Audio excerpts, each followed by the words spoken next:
Imhotep, Imhotep. So it is Wednesday, March 2nd, 2022, and we are live. There was a story that I saw a few days ago. I posted this on our Facebook fan page, The African History Network, The African History Network. And it's an interview that Sha'Carri Richardson did with Teen Vogue. In this interview, she talks about the fact that I say that I'm Black before an athlete. I really stand on that. And she talks about Black womanhood, and she also talks about the backlash that she has received for being outspoken, but also the backlash she has received regarding her hair, her nails, and her appearance as an African American woman. So I first saw this story from AtlantaBlackStar.com. Okay. And this piece from AtlantaBlackStar.com is from February 24th. And then there's a big article, there's a big interview that Teen Vogue did on Sha'Carri. And they did a photo spread also. So it's on their website, teenvogue.com. But we're going to talk about that here in the first segment of the show. Because there's also, she quoted Malcolm X in the interview and talked about the most disrespected person in the United States is the Black woman. And this ties into a lot of the mistreatment that she experienced in 2021 when she was disqualified from the Olympics, the backlash from that, but also just a couple of weeks ago during the Winter Olympics when she talked about a double standard, and the Russian ice skater Kamila was allowed to compete even though she flunked the drug test. Okay. All right. So we'll talk about this in this interview that Teen Vogue did with Sha'Carri. And one thing she talks about is the fact that I say that I'm Black before an athlete. I really stand on that. She opens up about backlash she's faced for being outspoken. And AtlantaBlackStar.com has a picture of it. There are some interesting pictures in the spread from Teen Vogue. Also, AtlantaBlackStar.com has a picture of her, and I have to be honest. I'm not used to seeing her with black hair. She looks better with black hair. Okay, she's probably experimenting with different things, but I think she looks better with black hair. Let me just say that. All right. Okay. So when we look at Ukraine, there have been the report just came out. There have been about 1 million people who have fled Ukraine as of Thursday, February 24th. We see that the plight of African students continues. Okay, now I see one report that the African Union has denounced the mistreatment of African students. I was looking at articles that came out today. I was looking at new articles, getting updates on this.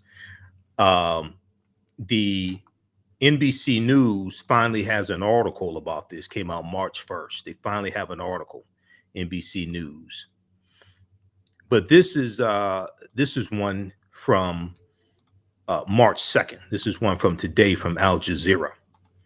And this is one that I saw this morning. So I said we're definitely going to talk about it on today's show. More African students decry racism at Ukrainian borders. More African students decry racism at Ukrainian borders. At least 500,000 refugees flee Ukraine. More reports of mistreatment by Ukrainian border guards surface. So I was looking at different articles today. I looked at Al Jazeera. I looked at NBC News. I looked at articles from some other news sources, and these are different people that they're interviewing. It's not like the same 5 people they're interviewing. Okay, who are making these claims? These are different people, different African people from different African countries. Let me see. Okay, so we've got the one from NBC News, and I was looking at this some other new articles as well. Now, so we'll discuss this on today's show. And we see that looking at the updates, because I've been following this pretty much all day since February 24th. Ukraine creates emergency hotline for fleeing foreign students. That's some news that came out today. Okay. Ukraine creates hotline for fleeing foreign students. Washington Post has an update on this. I was looking at the updates from the Washington Post and New York Times as well, and looking at the coverage from MSNBC. So MSNBC, so this morning on Morning Joe, they played a segment from NBC News where this African woman was interviewed who talked about mistreatment and trying to get out. And they talked about it for maybe 2 minutes on Morning Joe today. And then I see that same segment has been airing throughout the day today on MSNBC. This is the article from NBC News that came out March 1st. So you would think now, Joanne Reed did talk about this some today. We know yesterday was the State of the Union address, and I don't think she had her normal show yesterday. There was some previews up to, there was the pre State of the Union show. I'm not sure she talked about it on her show on Tuesday, but she did talk about this on the show on Wednesday. She was on vacation before that. And we know Joanne Reed, one of her parents is from the Congo. It's from the Democratic Republic of the Congo. Open the door or we die. Africans report racism and hostility trying to flee Ukraine. Open the door or we die. Africans report racism and hostility trying to flee Ukraine. Thousands of African immigrants joining throngs of Ukrainians tried to flee the country, say they faced red tape and discrimination. Okay. Now, this article is from March 1st, 2022. So we'll talk about this. Then also we'll talk about a little bit about Joe Biden's State of the Union address as well. Colin Allred, member of the Congressional Black Caucus, member of the House of Representatives from Texas, he delivered the Congressional Black Caucus speech regarding Joe Biden's State of the Union address. Colin Allred was interviewed by Tashani Whitlow today on the Black News Channel to talk about Biden's State of the Union address. So we'll share that interview with you as well.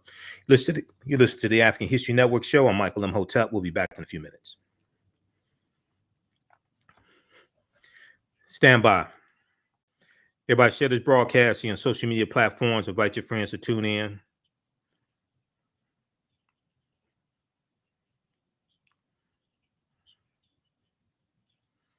How's everybody doing? Stand by.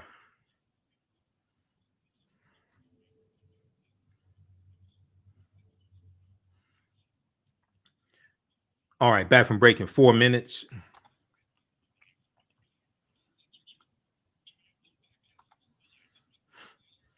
Okay, give us a thumbs up, give us a heart, give us a like.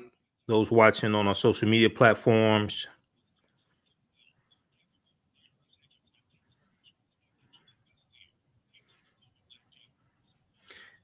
Share this broadcast on your social media platforms also.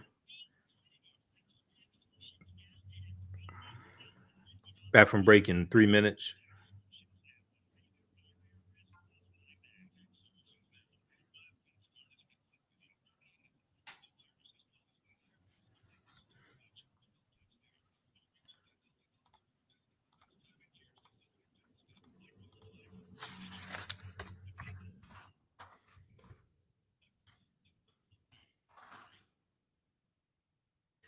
And bye.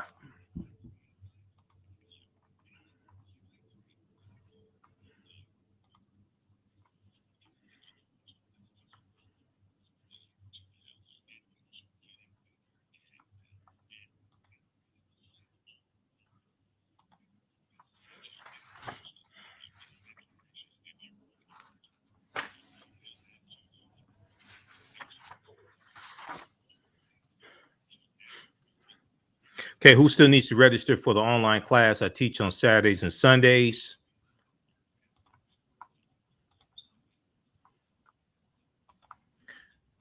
Ancient Kemet, the Moors, and the Maafa, understanding the transatlantic slave trade, what they didn't teach you in school. We deal with thousands of years of history and what leads up to the transatlantic slave trade taking place.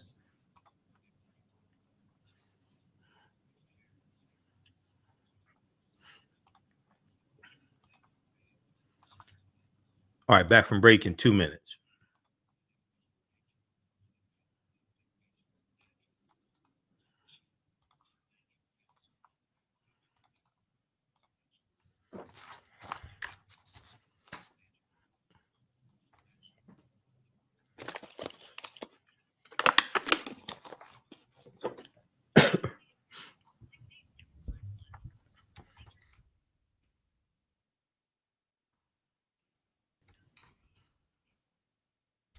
Welcome back to the African History Network show right here on 910 AM, the Superstation, the Future Radio.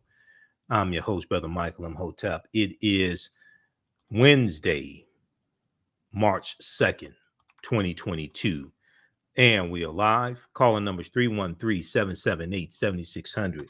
313-778-7600 is the call-in number if you have a question or comment. So I saw this story from AtlantaBlackStar.com on February 24th, and I posted it on my Facebook page. I posted it on our Facebook fan page, The African History Network, The African History Network, and our YouTube channel, Michael Imhotep, Imhotep. And it's about Sha'Carri Richardson. Okay, so we covered Sha'Carri back in late February, and the issue when she called a double standard on the Russian ice skater, okay, who was allowed to compete even though she failed a drug test. So this is a new interview that Teen Vogue did with her. And I looked at a couple of articles. I read a lot of the interview, but I looked at articles from AtlantaBlackStar.com as well as BlackAmericaWeb.com. Also, BlackAmericaWeb.com has an article dealing with this as well. But the name of the article from Teen Vogue is Sha'Carri Richardson on Black womanhood, radical self-love, and running her own race. Okay, this came out February 23rd, 2022. Sha'Carri Richardson on Black womanhood, radical self-love, and running her own race. So you can check that out at teenvogue.com. I want to look here at this piece from AtlantaBlackStar.com because they focus in on something really specific regarding the interview. Name of this piece from AtlantaBlackStar.com: the fact that I say that I'm a black athlete, I'm black before an athlete, I really stand on that. Sha'Carri Richardson opens up about backlash she faced on being outspoken. So in this piece here from AtlantaBlackStar.com, it talks about how Sha'Carri is finding the light after a dark year of hardships. The track star made headlines for her performance in winning the women's 100-meter final with a time of 10.86 seconds at the 2020 U.S. Olympic trials, which took place in 2021. How we know she tested positive for marijuana shortly thereafter. She went through a counseling program. She was suspended for 1 month. Okay. Now, weeks ago, she complained that the 15-year-old Russian skater, who also tested positive for a banned drug, was allowed to continue to compete in this month's Beijing Winter Olympics, which Sha'Carri Richardson implied was discrimination. On top of everything, she dealt with online trolls commenting on her hair, nails, and appearance as a Black woman. On top of all this, she dealt with online trolls. Can I close out this video? On top of everything, she dealt with online trolls commenting about her hair, her nails, and her appearance as a Black woman. So, you know, the social media has just taken bullying to a whole nother level, especially for those who are in the limelight, those who are in the media. So they asked the question, how does this queen keep her confidence so high? Sha'Carri Richardson tells Teen Vogue, quote, just the fact of being in a community, being from South Dallas, that is predominantly Black. Just the fact of being in a community, being from South Dallas, that is predominantly Black. Now, despite a few hardships, Sha'Carri Richardson was able to hold on to the Nike deal, okay, because she has an endorsement deal with Nike that she secured in 2019, and she starred in a Beats by Dre commercial edited by Kanye West in July 2021. Okay, we know Kanye has his own problems. Now, Sha'Carri said she has forgiven herself. She has forgiven herself for the incident by acknowledging it first, acknowledging the situation for what it is, acknowledging my responsibilities in it, and taking and talking about it to the people I feel like it impacted besides myself. Talking about it to the people I feel like it impacted besides myself. So she said that, quote, when I had the entire situation of being banned from the Tokyo Games, the people who I talked to first were the people who I felt like were with me the most on the journey. The people who I talked to first were the people I felt like were with me the most on the journey. She said, I apologized to them first. I felt like they had to hold my shame. I felt like they had to hold my shame as well, in a way, or my guilt in a way. I felt like they had to hold my shame as well in a way, or my guilt in a way. She still describes being an outspoken Black woman as a gift and a curse. As a gift and a curse. She said, she said, quote, if you take away the Black in front of the woman and another woman reacts the same way, it's not considered as sassy or aggressive. She said this before paraphrasing a quote from Malcolm X. She said, one of the most powerful Black men said it, but the most disrespected person in the United States is the Black woman. The most disrespected person in the United States is the Black woman. And when we deal with things like adultification bias that I've talked about, oh my God, can we close up some of these ads that I've talked about on this show before, adultification bias, and how African-American girls are seen less innocent at young ages, where as white girls are given the benefit of the doubt and not seen as being guilty and things like this. There's a study there's one dealing with adultification bias. Let me see. Let me pull this up. There was one piece from Huffington Post.com, and let me see. I think this is the one. Black girls detail harsh consequences of being seen as older than white peers. Okay. There's a study called Girlhood Interrupted that deals with a lot of this. If we look at this piece here from HuffingtonPost.com, we talked about this here on the show before.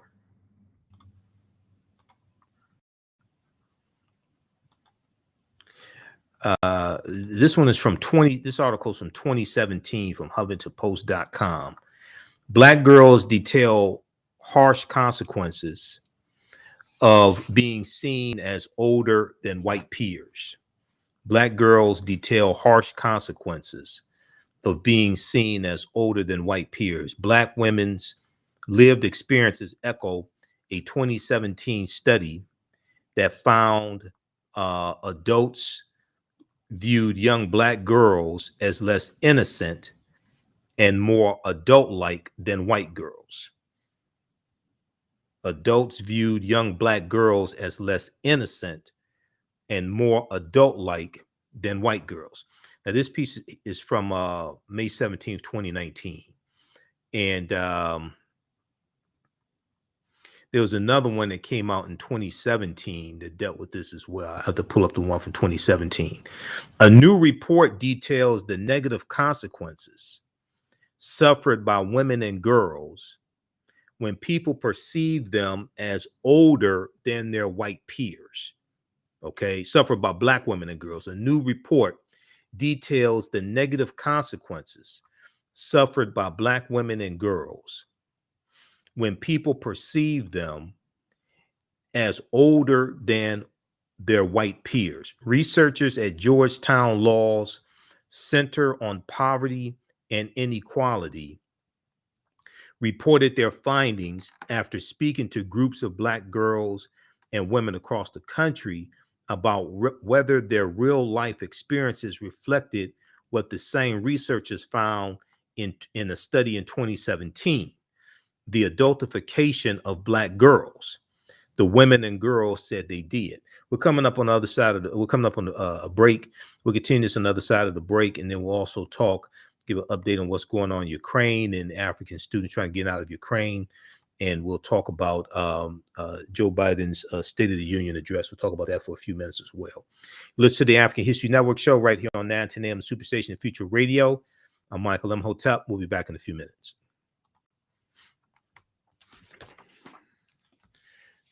All right, back from break in 4 minutes. Stand by.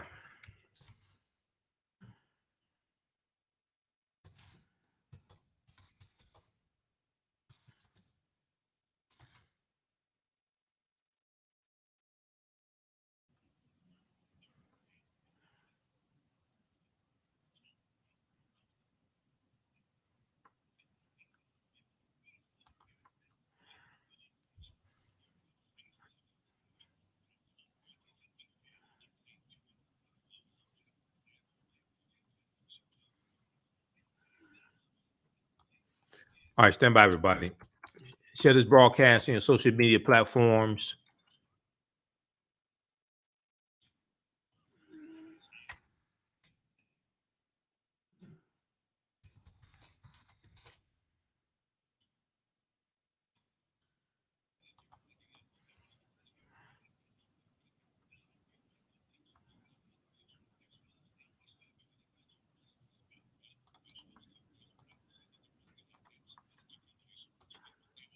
Okay.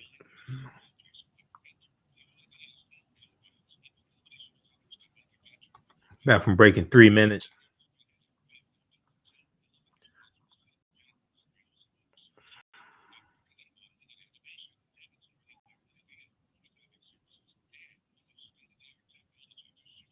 It's racism, Danny. We got Juan. We've got Joya, Fly Girl.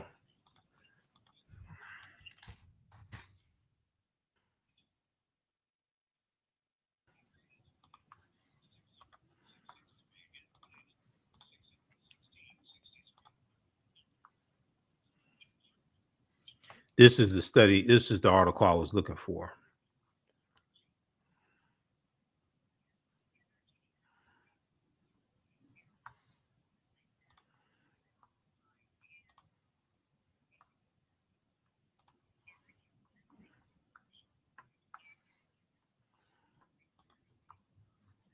Back from break in 2 minutes.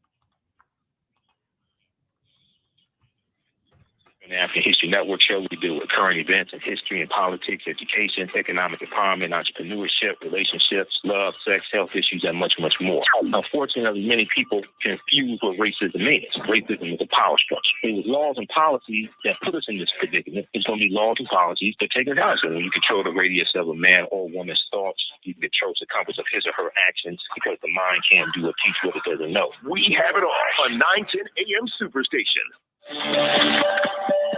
910, the Superstation, Detroit's only African-American talk radio. Welcome back to the African History Network show right here on 910 AM, the Superstation, the Future Radio. All right. So right before the break, we were talking about this piece here from AtlantaBlackStar.com, dealing with Sha'Carri Richardson, and an interview that she did with Teen Vogue, February 23rd, 2020. She talks about being an outspoken Black woman, the backlash she receives for that. She talked about receiving backlash online for the way she wears her hair, her nails, and her appearance as a Black woman. Okay. On top of everything, she's dealt with online trolls commenting on her hair, nails, and appearance as a Black woman. Now, the piece I was looking for from Huffington Post right before the break, the actual article that I wanted was this one right here. This is from 2017. We've talked about it here on the show before. Black girls are viewed as less innocent than white girls starting at age 5. Black girls are viewed as less innocent than white girls starting at age 5. The adultification of Black girls leads to harsher disciplinary treatment, researchers found. Now, this is from June 27th, 2017, HuffingtonPost.com. And they cite a study called Girlhood Interrupted, the erasure of Black girls' childhood. Girlhood Interrupted, the erasure of Black girls' childhood. A new report found that adults view young Black girls as less innocent and more adult-like than white girls starting as young as 5 years old. Girlhood Interrupted, the erasure of Black girls' childhood, released on Tuesday by Georgetown Law Center on Poverty and Inequality. This was in June 2017. Shows that society's perception of Black girls leads to their adultification, quote unquote, adultification. The report shows that adults believe that Black girls seem older than white girls of the same age and think that Black girls need less nurturing, less protection, less support, and less comfort than white girls. Because of this adultification bias, because of stereotypes that society has of African American women, it gets transferred to young African American girls. Okay. And the report shows that adults believe that Black girls seem older than white girls of the same age. And adults think that Black girls need less nurturing, less protection, less support, and less comfort than white girls. The study also found that people assume Black girls are more independent. The study also found that that people assume that Black girls are more independent, know more about adult topics, and know more about sex than white girls. Now, some of this has to do with stereotypes during slavery and the and African people not largely being in control of our sexuality and being sexually exploited and raped and things like this on the plantations. And then after, even after slavery ends, sexual exploitation of African people. Some of it because of a system of white supremacy and racism and dealing with broken families and things like this. Some of it can be a side effect of the independent Black woman mantra, either good or bad. And even the term Black girl magic that we use to talk about how magnificent African American women are. Sometimes, you know,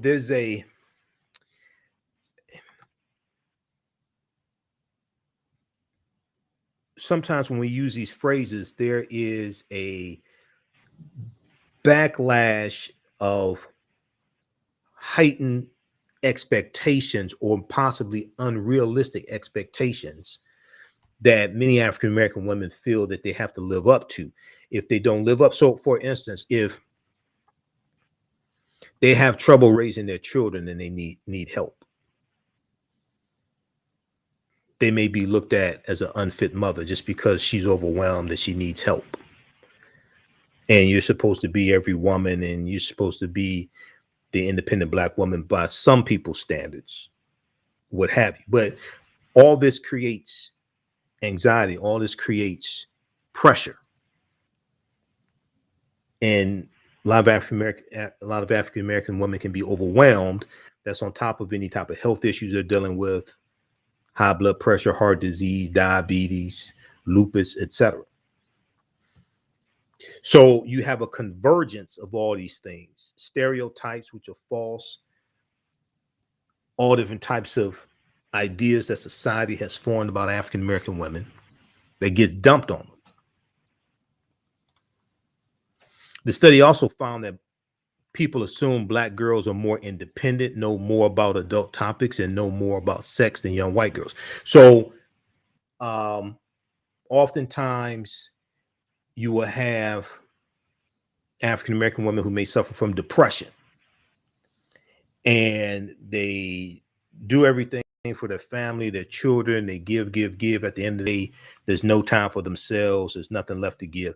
And so, but if you deal with a community that has an aversion towards dealing with mental health, and you actually need mental health, or you have people who tell you just pray about it, or just go to church, or Jesus will take care of it, or God or Allah, what have you, that compounds the issue. The report, which built on information from a 2014 study by Dr. Philip Atiba Goff, who we've talked about on this show before, found that Black boys are more likely to be viewed as older and suspected of crimes starting at age 10. And this report is the first of its kind to focus on girls. Okay. So read the rest of this piece here. And there's more information that's come out since 2017 on this topic as well. Black girls are viewed as less innocent than white girls starting at age 5. The adultification of Black girls leads to harsher disciplinary treatment, researchers found. This is one of the reasons why I came out so strongly against the song in the video WAP by Cardi B and Megan Thee Stallion, financed by a white corporation called Atlantic Records, because they would never have a top white female artist put out a song with such sexually explicit lyrics, and then the phrase "there's some whores in this house" is repeated approximately 79 times in the song. But you can do that with Negroes because you think that young Black girls know more about sex than young white girls, and you're dealing with these stereotypes of African American women. So it's all right to have them it's all right to depict them like that, but they would never have a top white. You would never have a white top female artist singing those same lyrics, putting out a video like that. They're not going. White people are not going to finance that. And not only that, there was a petition online. I did a panel discussion with some African American women dealing with this, and 2 of them were conscious hip hop artists. There was a petition online that white people created because they wanted Kylie Jenner, who was basically the only non-white woman in the video.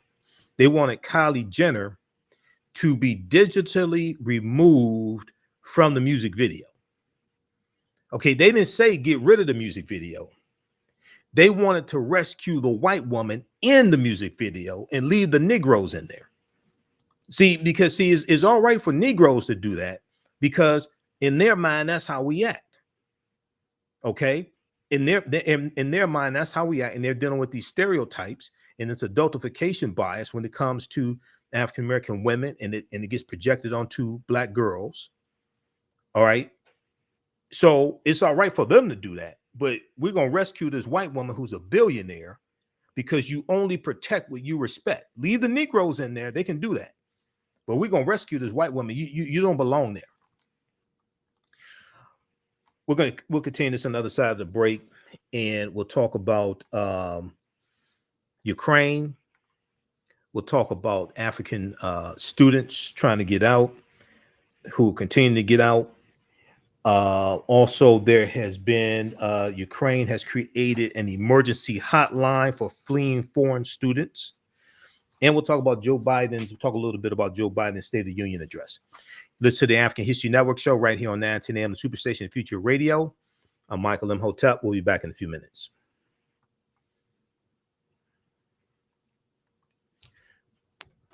All right, stand by. Share this broadcasting and social media platforms. Okay, we'll post this information here. You can register for the online class I teach on Saturdays and Sundays. Who still needs to register for this 10-week online class? Next class is Saturday, March 5th. Ancient Kemet, the Moors, and the Maafa. Understanding the transatlantic slave trade, what they didn't teach you in school.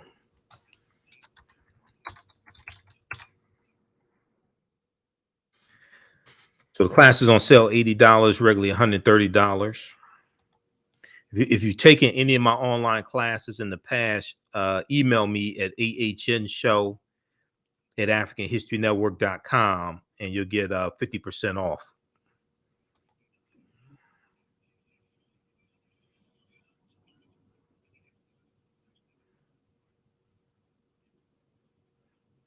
Okay, back from break in 2 minutes or 3 minutes. On commercial break, stand by.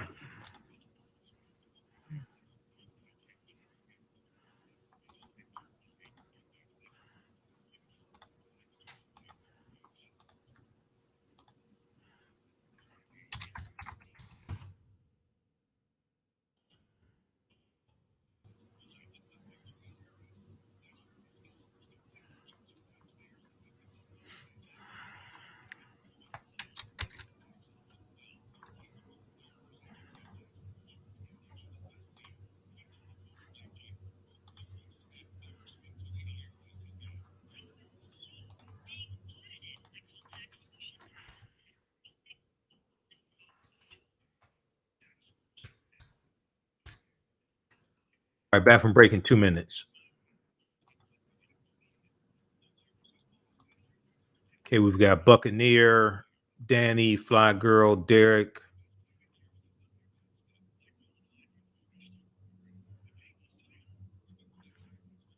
Juan.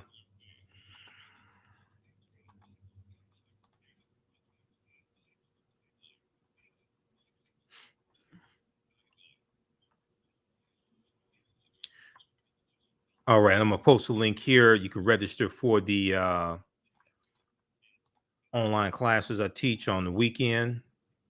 We do the sessions live. All the sessions are archived and recorded. As soon as you register, you can watch the class we did this past weekend.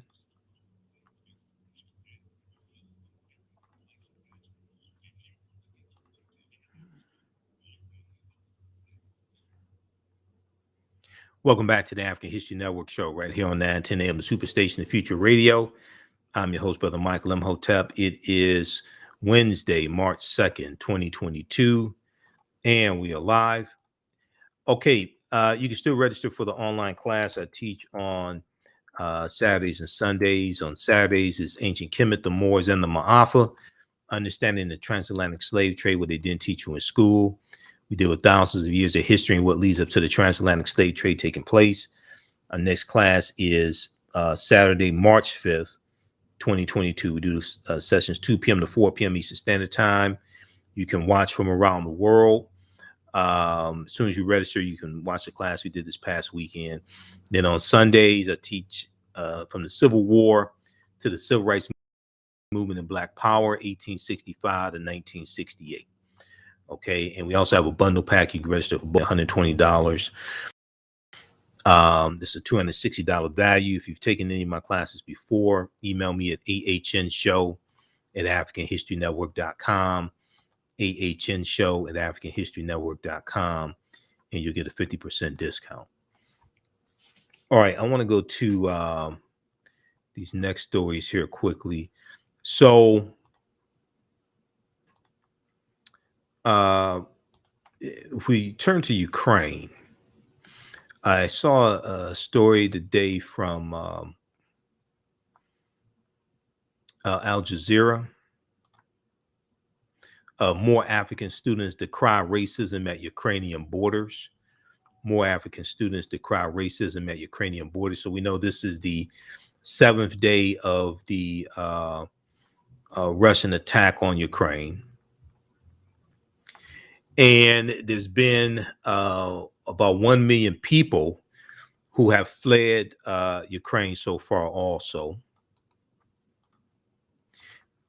And we'll look at the updates here from Washington Post in just a minute. So this piece here is from March 2nd. They talk about Barlani Guerrera, a space engineering student from Zimbabwe, who had finally reached the front of the 9-hour queue at Ukraine's western border crossing of Krakowitz after an exhausting 4-day trip. It was her turn to cross, but the border guard pushed her and 4 other African students she was traveling with aside, giving priority to Ukrainians.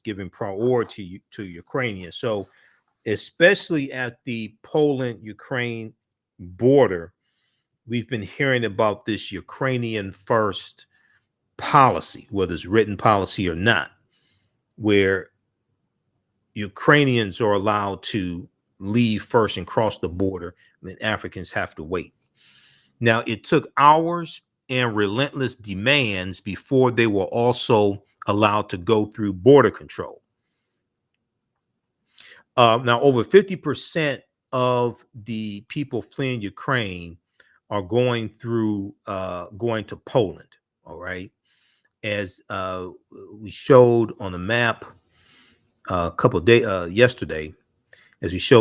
yesterday, Poland is one of the surrounding nations. but also you have Romania and you have Hungary. So more people are going into Romania and Hungary, and President Muhammadu Buhari of Nigeria is advising the Nigerians who are there in Ukraine to go to Romania, which is here, or Hungary, okay, as opposed to Poland. Hungary's over here, Ukraine is here. Hungary's over to Hungary, Romania, over to the left here on the map. Poland is here, and so many of them and so many people are going to Poland. All right. This is where over 50% of the people are fleeing to. Okay, can we close these ads, please? All right, let me go back to this piece here.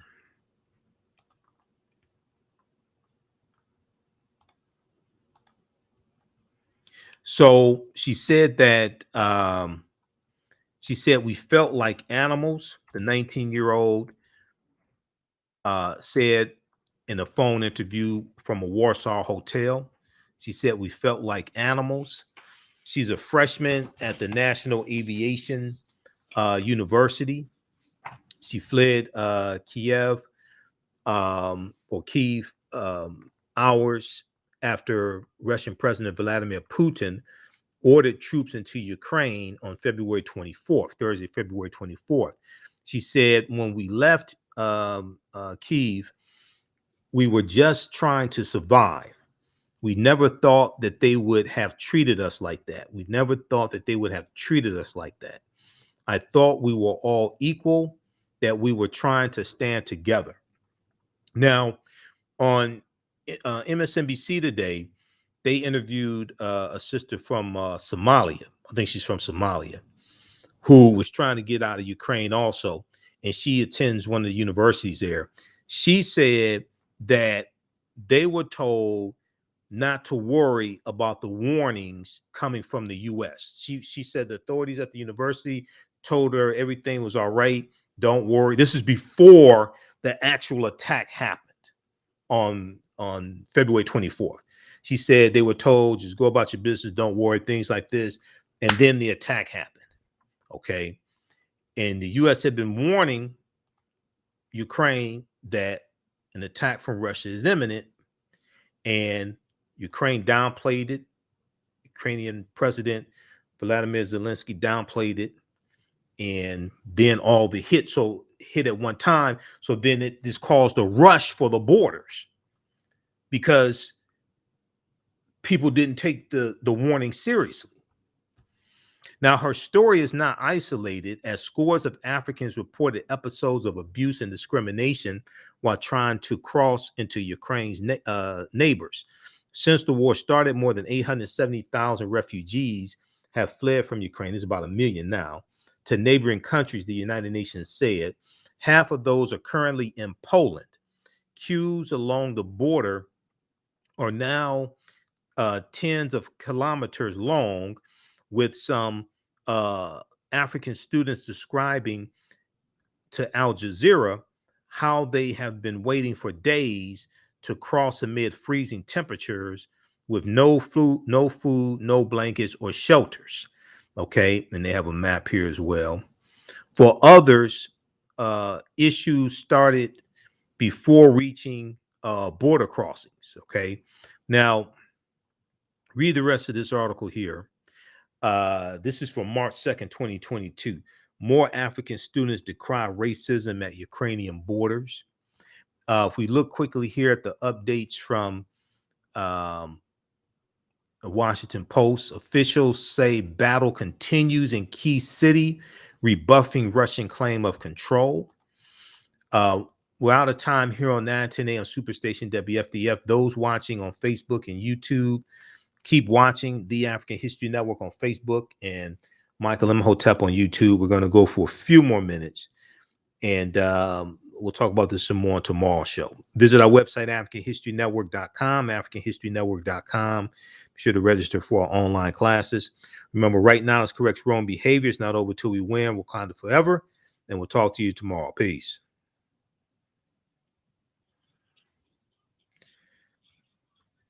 All right, stand by.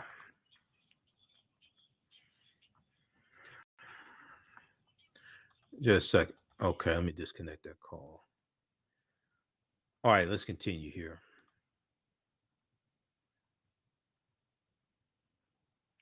Okay, so Russian forces on Wednesday continued their deadly assault in the key Ukrainian areas, prompting some local leaders to warn that their cities were near the breaking point.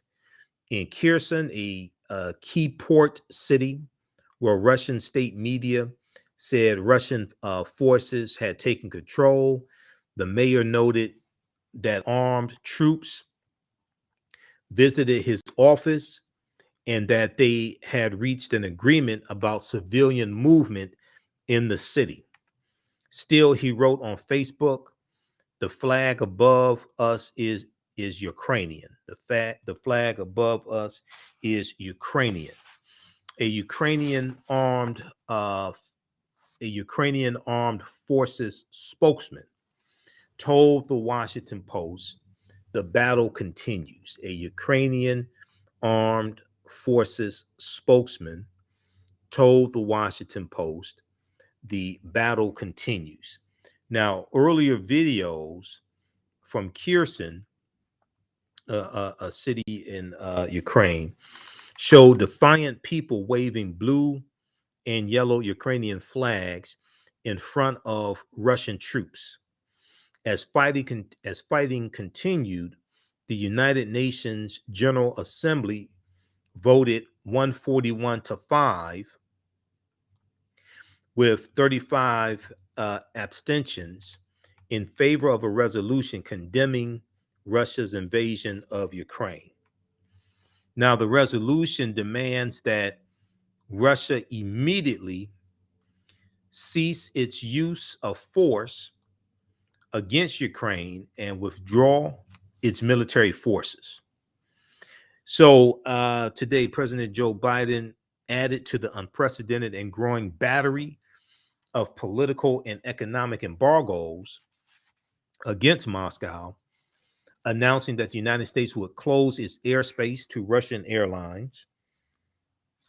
Okay, closes airspace to Russian airlines. Russia's defense ministry said 498 service members have died and more than 1,500 have been wounded in fighting. It's the first time Russian officials have conceded the conflict's high toll on Russian lives, though there is no way to verify the count. More than 900,000 Ukrainians have fled since the start of the invasion.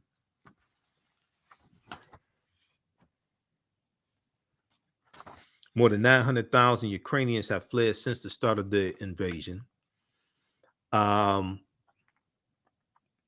marking the largest exodus in Europe since the Balkan Wars of the 1990s. The UN had recorded 227 civilian deaths on Wednesday, including 15 children, and warned the true numbers were likely much higher. China asked Russia to delay its Ukrainian invasion until after the Olympics, according to a Western intelligence report.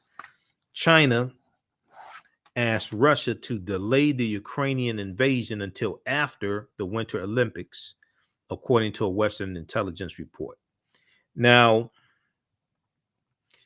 there is Ukraine creates a emergency hotline for fleeing students. I want to go to that piece here. Okay, we got to go back. They have some updates. Ukraine creates emergency hotline for fleeing foreign students.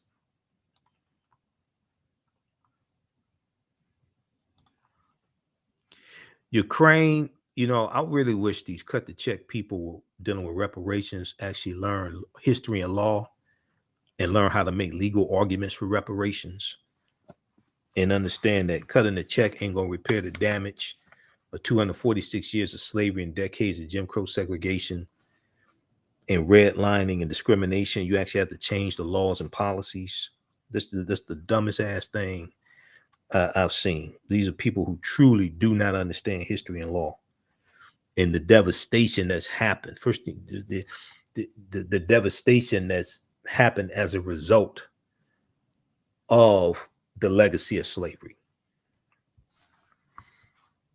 Because after you spend the money that you get from the check, the laws and policies that keep inflicting the harm will still be there. This is why you actually have to do research. You're not going to hashtag your way to reparations. Now, Ukraine has created an emergency hotline for foreign students fleeing the invasion, according to Foreign Minister Dmytro Kuleba. Kuleba shared the hotline Wednesday on social media, saying Ukraine is working intensively to ensure their safety and speed up their passage. Some foreign students have been killed in the fighting, according to authorities, while others said they were stranded and had called for help leaving the country. Okay. Some foreign students have been killed in the fighting, according to authorities, while others say they were stranded and had called for help leaving the country. Now, tens of thousands of international students attend school each year in Ukraine, according to a government study released in late 2020. Nearly a quarter of them come from India.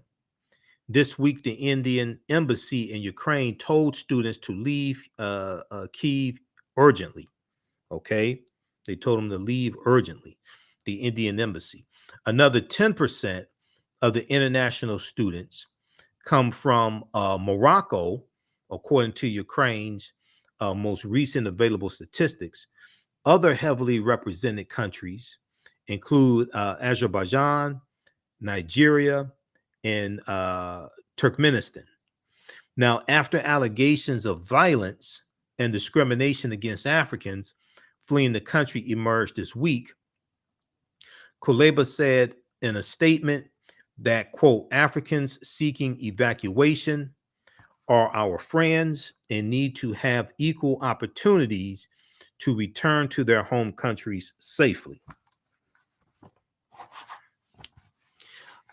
Ukraine's government spares no effort to solve the problems. Okay, Dmytro Kuleba said. Now, Nasser Bourita, the foreign minister of Morocco, told the Washington Post that officials found isolated cases of African evacuees being mistreated.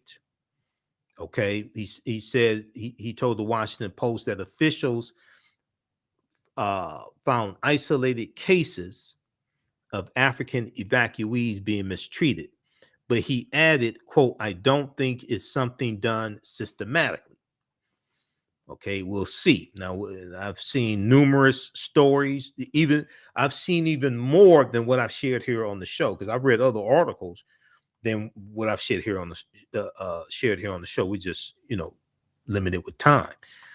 So, but still, like I said, okay, I don't know, even though I've read a number of different students who are saying this, I don't know how many are impacted. I don't know how many it affects.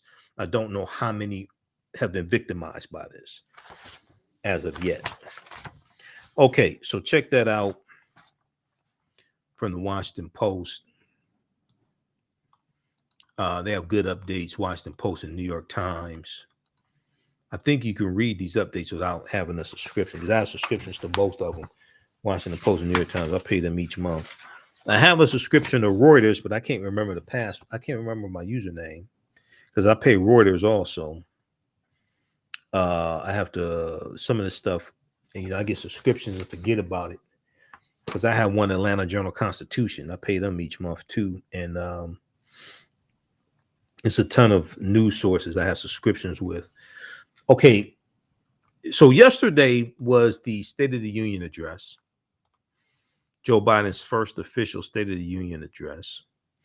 Colin Allred, who is a member of the Congressional Black Caucus, he delivered the CBC's response of the first time that the CBC has given a response to Joe Biden's State of the Union address. Okay.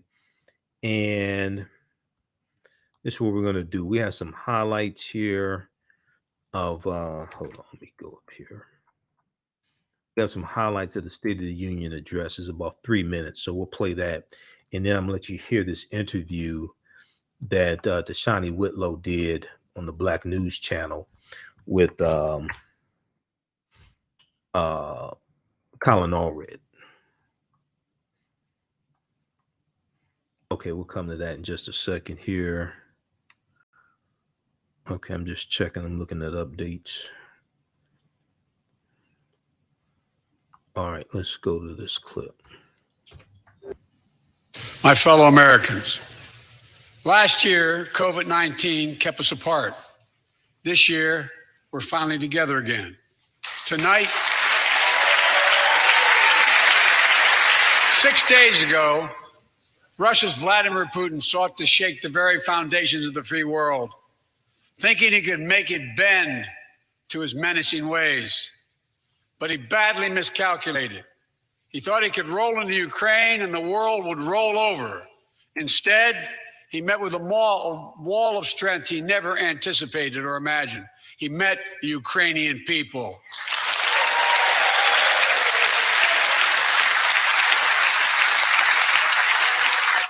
For more than 2 years, COVID has impacted every decision in our lives and the life of this nation. And I know you're tired, frustrated, and exhausted. That doesn't even count the close to 1 million people who sit at a dining room table or a kitchen table and look at an empty chair. Let's use this moment to reset. So stop looking at COVID as a partisan dividing line. See it for what it is.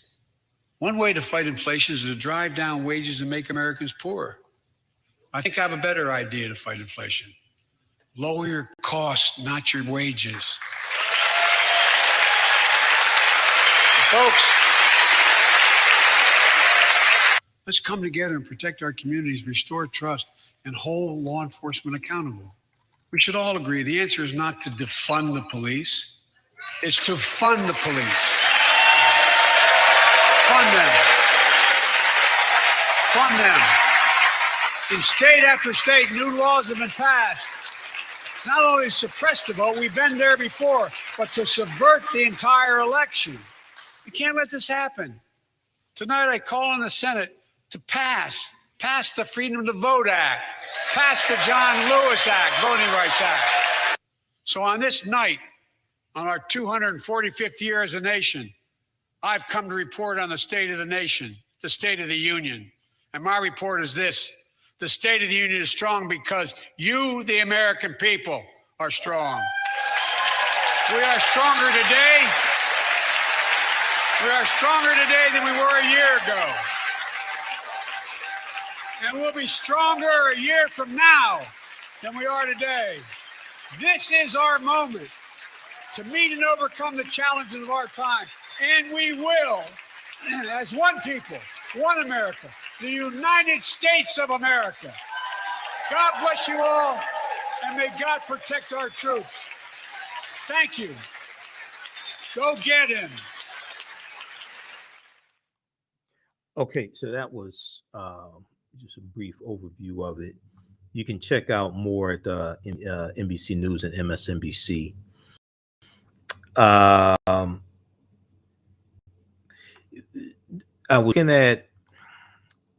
was looking at the live updates. I watched it last night. Watched it again this morning. I looked at commentary from Morning Joe. I looked at some commentary from the Black News Channel. Some of the people on the Black News Channel don't know what the hell they're talking about, but they just way too damn woke. But there was, let me see.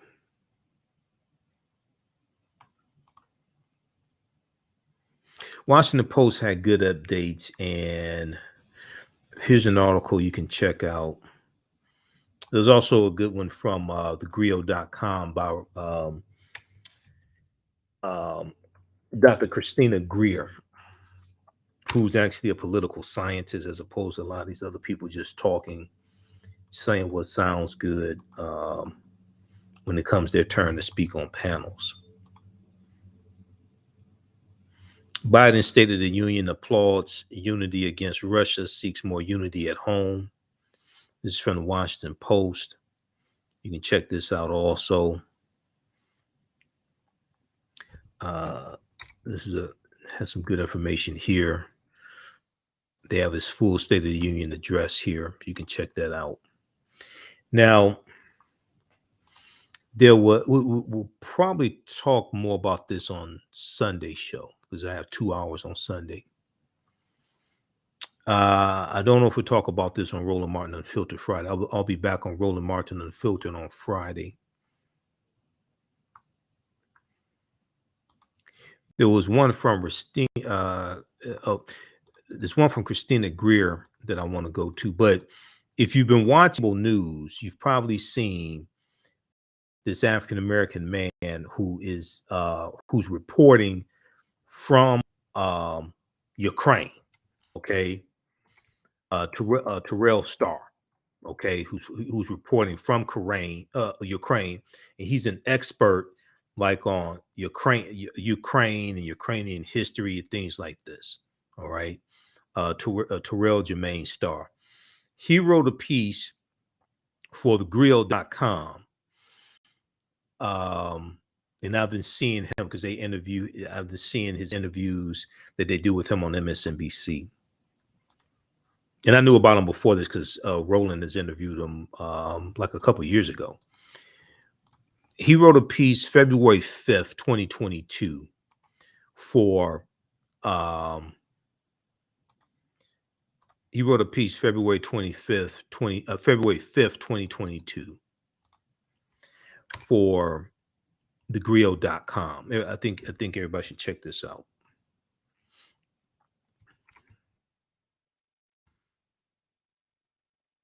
Name of this article is, let's see here. Name of this article is Why Black People Should Care About Ukraine Explained. Now, this is before the discrimination against African Americans in Ukraine. This is before that. This is before that. But can we close out some of these? Culture. Innovators like Jesse Russell, whose invention. All right. Read this. I'm not going to go. I'm not going to do with all these ads. That was before the discrimination against the African American students came out. But there's a history of some discrimination in Ukraine, and there's one guy who was. I saw another article.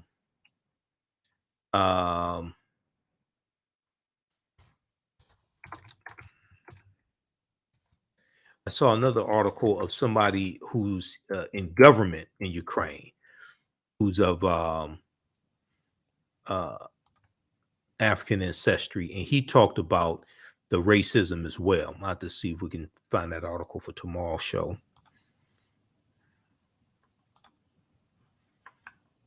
Okay, but check out this article here from thegrill.com. Hopefully you can get past the ads.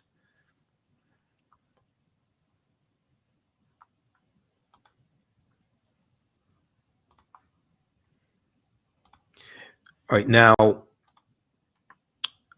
on the Black News Channel, Tashani Whitlow interviewed Colin Allred. Now, Colin Allred, member of the Congressional Black Caucus, representative from Texas, he delivered the CBC Congressional Black Caucus response to Joe Biden's presidential address.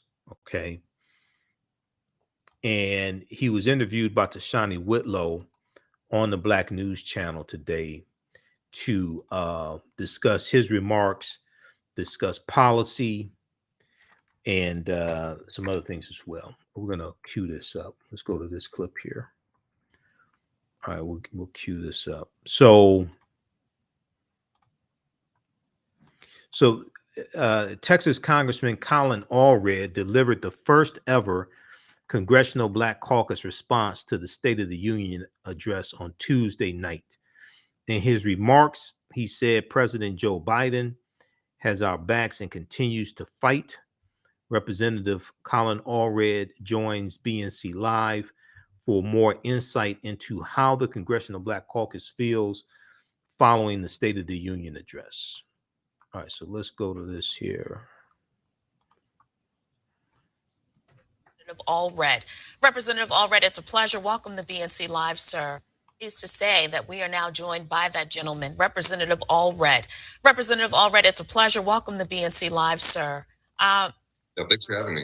It's our pleasure. We know your time is limited, so we're going to jump right in. You said the president has our backs, right? So some folks on social media, they were wondering why we needed to hear from the CBC. Yeah. Well, first of all, I think the CBC, should weigh in and speak about the accomplishments that we've done together with this president, because in many ways, the Congressional Black Caucus has been responsible for some of the landmark legislation that the president was talking about last night passing. Mm-hmm. In fact, the bipartisan infrastructure law that the president has touted and that I was touting last night as well would not have passed the House of Representatives were it not for the Congressional Black Caucus. So that's part of it. The other part of it, of course, is that we feel strongly that we want to use every channel, every method we have to speak to our communities about the work that we're doing in the Congressional Black Caucus and here in Congress, because we know it's been a frustrating time. We know that there's still a lot. Let me just pause right here. Some of the same people commenting on social media why we need to hear from the Congressional Black Caucus are the same people who ask, what does the Congressional Black Caucus do? That's one of the reasons why they're responding, talking about the role that they play, because a lot of people don't follow this every day, even though they should. So it's just nonsense. But yeah, the Congressional Black Caucus should respond, because the Congressional Black Caucus does a lot, but a lot of people don't know this because they don't follow politics. That's why you have to take that opportunity. That's why the CBC members should do more interviews and get their message out, and do more interviews in African-American owned media and African-American targeted media to communicate this message. Let's go back to this clip here. Structure law that the president has touted and that I was touting last night as well would not have passed the House of Representatives were it not for the Congressional Black Caucus. So that's part of it. The other part of it, of course, is that we feel strongly that we want to use every channel, every method we have to speak to our communities about the work that we're doing in the Congressional Black Caucus and here in Congress, because we know it's been a frustrating time. We know that there's still a lot of work to do, but there are some things to celebrate, and there are some things that are going to be coming that I think people should be looking forward to. And that's why I think it was important. Yeah. What are some of those things that people should be looking forward to, sir? Because, and I'm interested to know what your constituents are saying about how the president is doing in his first year in office. Well, for example, with the infrastructure bill, most of that has not even begun. Most of the construction, most of the projects that are going to be greenlit, most of the expansion of high-speed internet still hasn't started. And the money is just now going to be distributed out to the states and going to be felt in our communities. So you might be sitting there wondering, well, my road is not fixed yet, or this bridge here is still looking like it could use some work. Well, all of that is coming. And so that investment is on its way. And of course, we're still fighting on important areas that I hear about in my community all the time here in Texas, because we've had this kind of rash of voter suppression laws. Things like, what are we going to do to try and protect the right to vote in this upcoming election? And we're still going to be fighting for that. We know that we have a Department of Justice that's going to be very aggressive, both in court and trying to go after states that are trying to make it harder for folks to vote. I appreciate that. So I think there's a lot to look forward to, but also that we're emerging from COVID and that the president has said, and I think he's right, that we have to learn how to live with this, to keep kids in schools, to keep people able to work. We've had far too many women drop out of the workforce during this, and particularly Black women during this crisis because of lack of childcare. We know things like that have to be addressed, and they're starting to get better. Yeah. Since you spoke of voting rights in your state, right, which is in the midst of one of the biggest voting rights fights,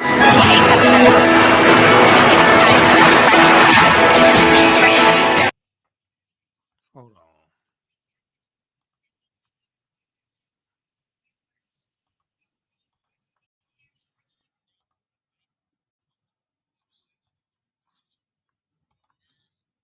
Hold on. Let me back this up.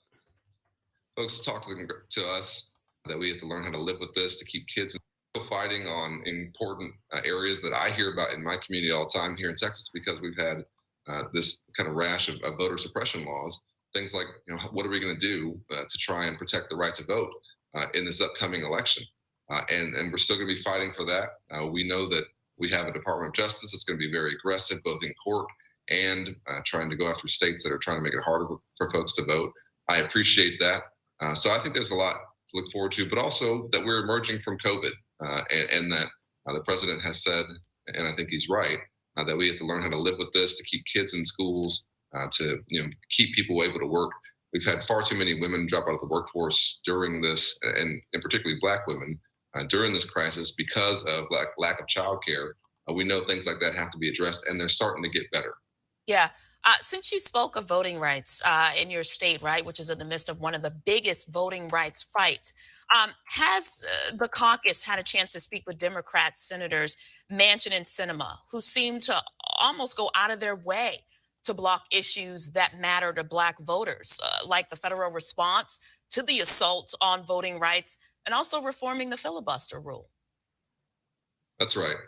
It's certainly true that, when folks talk to us, they often mention, well, you haven't done anything yet on voting rights. Well, in the House, we have passed our voting rights legislation. We just need the Senate to pass it. And the good news is that we do have all 50 Democratic senators on board with the bill itself. We just haven't gotten them to agree to deal with the filibuster. And I know folks get tired of hearing about this, at least in my community, but it is a huge barrier for us, the fact that we have to get 60 votes in the Senate to pass anything. And I do think that fundamental constitutional issues like the right to vote should not be subject to a 60 vote threshold. And that's what we've been pushing for. And we did, as a Congressional Black Caucus, walk over literally to the Senate when that vote was going on to demand that they hear us. We even sat in on the debate on the Senate floor just so they could see, this kind of, this group of Black lawmakers sitting there knowing that we were watching and that history was watching.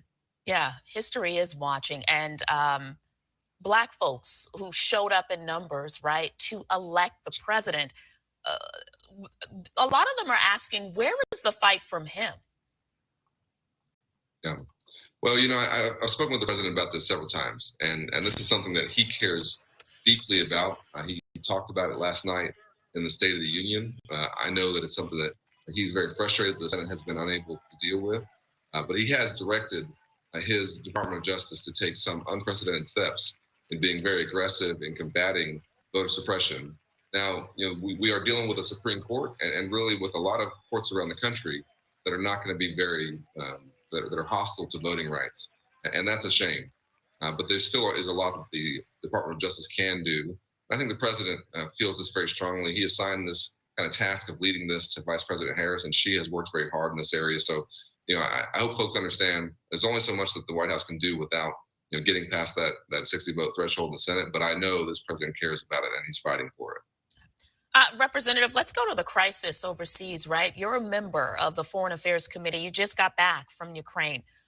Talk about why the Black community should care about what's happening there when so much is needed right here at home, Representative.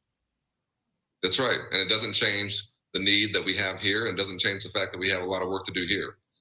But what's happening in Ukraine is about the fight for democracy. And I think that is something that, as I said in my speech last night, that we as African Americans understand in our bones, we understand it implicitly, the idea of having freedoms and having them torn away from you.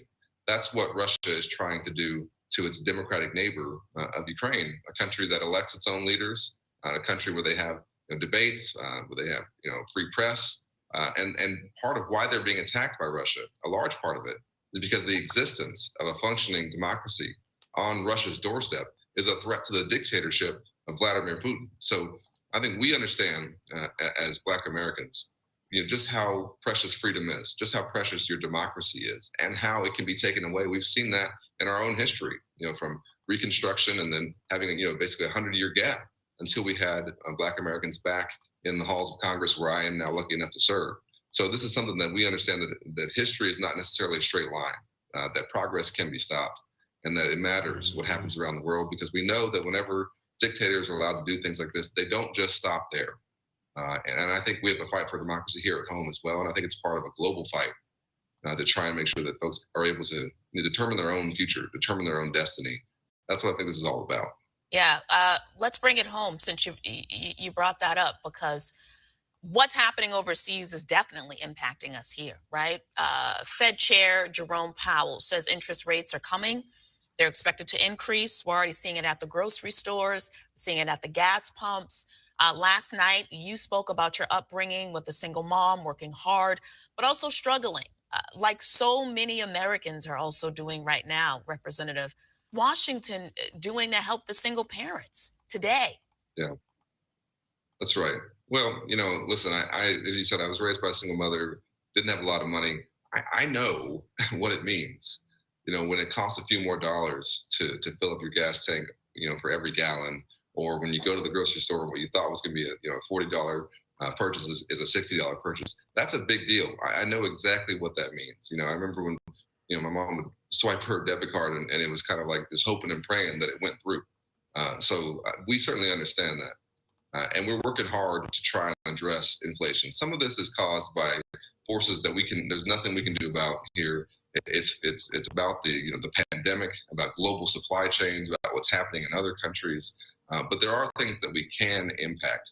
And that's what we're trying to do, to try and lower costs. And that's what the president was talking about last night. Part of what we were calling the Build Back Better plan is to lower costs for families, whether that's capping your child care costs at just 7% of your income, which for most families would cut their child care costs in half, or trying to lower the cost of gas at the pump by releasing oil from our own strategic reserve to try and create more supply to deal with that demand that we're seeing. We want to try and lower costs in healthcare, lower costs in prescription drugs, lower costs really across the board, so that you're not paying so much for every single product, that hopefully that adds up.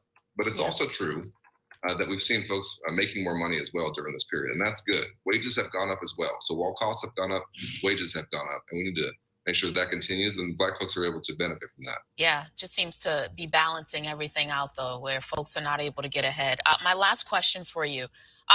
What has the caucus said to President Biden about addressing police misconduct, which impacts folks that look like you and I, especially considering the fact that the George Floyd Justice in Policing Act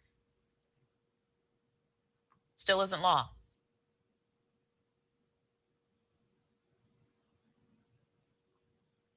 Hold on, I think it's dragging here. Just a second. That's right, and it's incredibly frustrating, of course, to me and to our caucus. We negotiated in good faith with the Senate for months. Karen Bass led that effort for us in the House, with Cory Booker in the Senate, working with Tim Scott on the Republican side. And we thought that several times that we were very close to having a breakthrough. And in the end, I think for political reasons, the Republicans in the Senate decided not to go ahead and work with us on that. But the George Floyd Justice and Policing Act is a bill that the president has said he supports, that he's called for, and that if it were able to get to his desk, he certainly would sign. It's a comprehensive bill that would increase accountability for law enforcement across the country. It would also step up training and deal with issues like racial profiling, would ban certain interactions like no-knock warrants and chokeholds and things like that. And it really is, I think, a bill that would increase confidence and restore trust between our communities. And that's what I think we want. That's what we all want. We want to have, good relationships, functioning relationships, and understand that we need to move forward together as a country and deal with this crisis because it is a crisis. And I think the president certainly understands that. The Black Caucus has led the way. We've passed this bill out of the House, and we're ready to work with anyone in the Senate to get it passed through the Senate. But as I've said earlier in this interview, unfortunately, the Senate is really not functioning right now. And in many ways, that's something that we as African Americans are on the receiving end of the most, because that inaction leaves us with a status quo that sometimes is unacceptable. Yeah, absolutely. Representative Allred, it was a pleasure, sir. Thanks for joining. Okay, that was Representative Colin Allred of Texas, member of the Congressional Black Caucus. He delivered the Congressional Black Caucus response to Joe Biden's State of the Union address. And I think you could probably watch that actually at the Congressional Black Caucus YouTube channel. They should have it on their YouTube channel where you can watch it there. Okay. So check that out. A lot of good information there. This piece here, this article here, this op-ed from USA Today. If you watch this show in 2020, I talked about this article when it came out. This was during the campaign, 2020. This was June 10th, 2020. An op-ed that Joe Biden wrote for USA Today. Biden, we must urgently root out systemic racism from policing to housing to opportunity. We must urgently root out systemic racism from policing to housing to opportunity. Federal dollars should not go to departments that violate people's rights or turn to violence as a resort.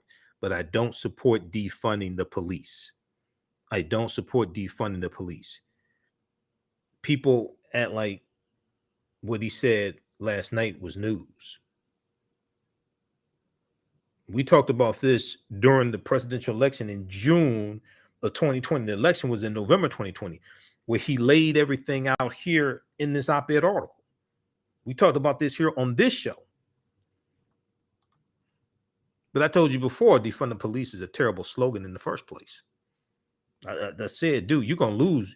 I said, the defund the police was never part of the Democratic platform nationally. You have some Democrats that have been pushing that. None of them in leadership have been pushing defund the police. But that's a good way to lose, because Republican, the reason why he said we have to fund the police, and he talked about accountability, he talked about body cameras, he talked about training, things like this last night.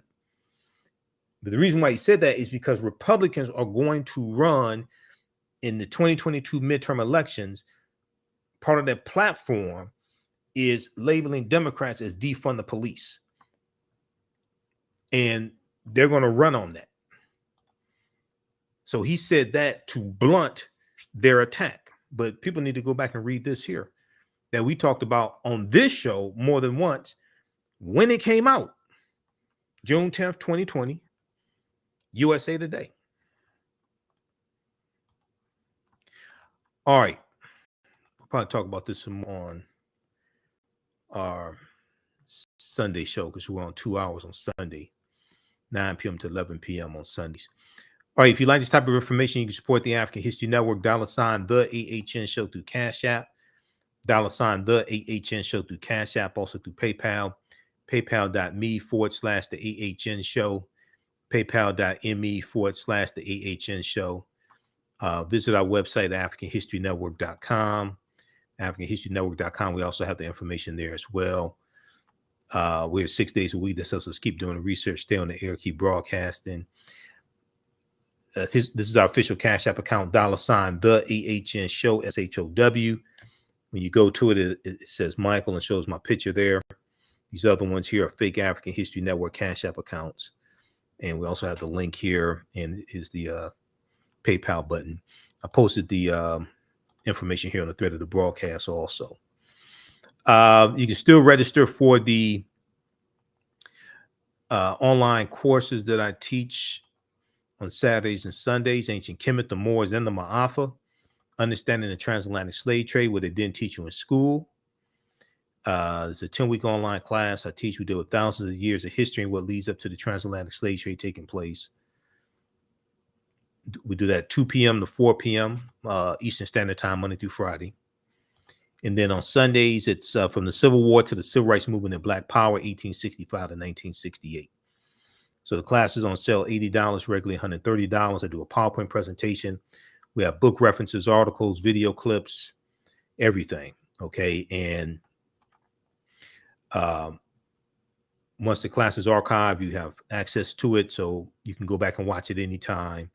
Even after the class is over with, you know, a year from now, you want to go back and watch the entire class, you can do that. All right. You can also use this information with your children. I would say the content is PG-13. It's not overly graphic. I don't do a lot of cursing, things like that. If you've taken any of my online classes in the past, email me at TheAHNShow@AfricanHistoryNetwork.com. You get 50% off these classes also. Okay. And then somebody posted something about defund the police.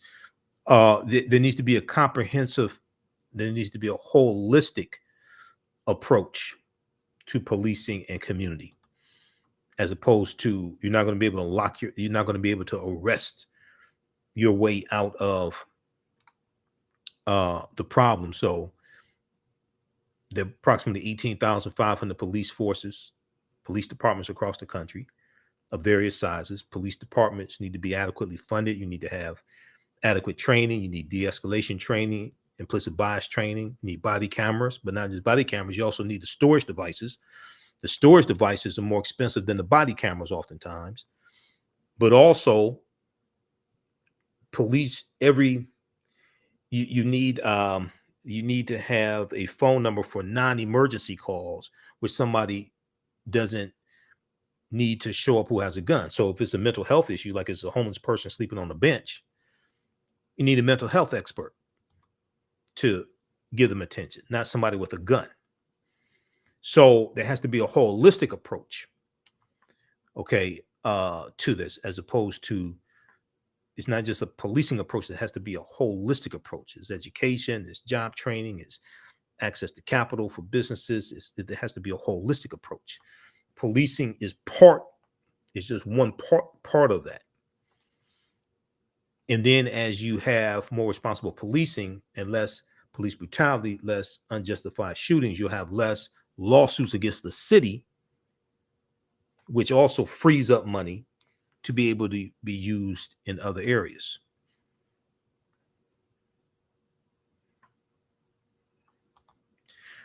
All right, look, we have to get out of here. Remember, at the African History Network, we focus on educating, empowering, and inspiring people of African descent throughout the diaspora and around the world, because right now it corrects wrong behavior. Now, I've said before, instead of defund the police, we should talk about reducing responsibility and reallocating resources, the 4 R's.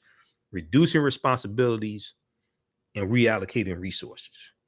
Because in a lot of these cities, you can shrink the responsibilities of the police, reallocate resources to mental health experts and other experts, that conflict resolution experts, people that don't have guns, that frees the police up to deal with more serious crimes, but also work on a backlog of cases and solve crimes they haven't been able to solve. Things like this: reduce responsibilities, reallocate resources. All right, remember, right now, it's correct wrong behavior is not over till